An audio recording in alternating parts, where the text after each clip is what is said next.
dark website allowed us to vote on whether or not someone dies. I chose wrong.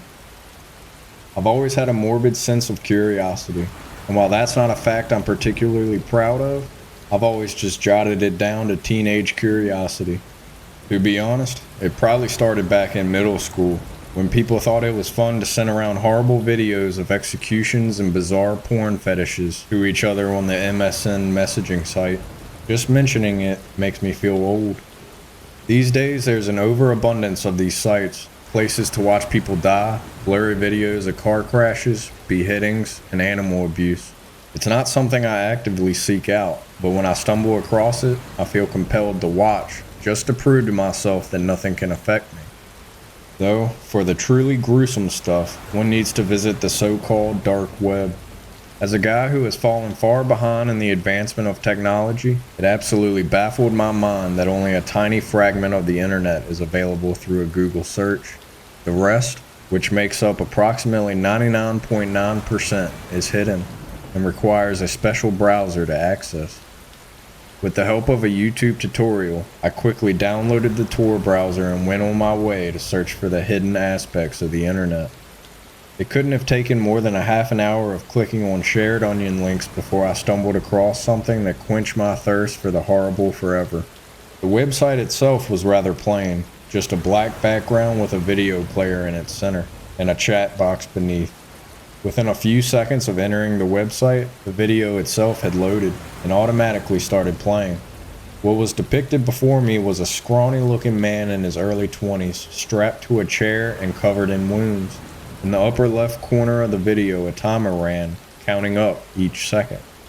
24 minutes and 14 seconds. "Please, stop. Please, it was an accident, I swear," he yelled. A larger man entered the picture, a large needle in his hand connected to an empty syringe. Without speaking a word, he stuck the needle as far as it could go into the victim's abdomen. He let out a loud scream as the man removed the needle and plunged it back in. After a few stabs, the man grabbed a hammer and hit the victim straight in his jaw, shattering his mandible, leaving him unable to form any coherent speech. He let out a gargled whimper before passing out. I tried to forward the video, sure it had to be fake, but that's when I realized that it wasn't pre-recorded footage, but a live stream.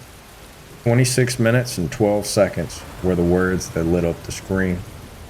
The chat beneath the video went wild, calling out the victim as a pathetic excuse for a human being, demanding that the man continued the torture.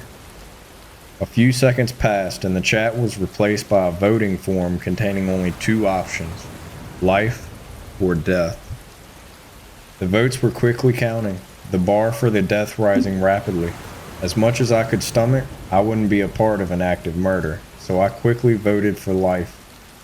In the end, the results were displayed on the screen. Out of 200 people, the results were 95% for death, 4% for life, 1% did not vote. 10 people had tried to save the poor kid, but it wasn't enough. Without further warning, the man grabbed the hammer and started repeatedly hitting him, starting from the legs and working his way up until all that remained was a bloody pile of broken flesh. I sat speechless, staring helplessly at the screen as I noticed that my camera light had lit up. The video player vanished, and in its place, 10 smaller boxes popped up, all displaying people from various places around the world, all being unknowingly filmed by their own webcams. My absolute horror, one of the boxes showed my bedroom, and myself wearing a terrified expression. It quickly dawned on me that these were the people who voted to save the poor kid. "Who will be next?" a message said as the timer counted down towards 0. A few boxes turned black, to which the chat responded with laughter, a hopeless attempt to escape. 3, 2, 1. 9 of the 10 pictures disappeared from the screen, including my own, leaving the screen occupied by a middle-aged Asian man, frozen in fear. "We'll see you soon. Good luck." I let out a sigh of both relief and panic. I escaped unharmed, but not everyone was that lucky. Of course I called the police, but by the time they could even look into it, the link had long since expired. I don't know what else I could have done, but it taught me not to look too deep into the depths of the dark web. I'm lucky to still be alive, and it's safe to say that I've stuck to YouTube videos and Reddit ever since.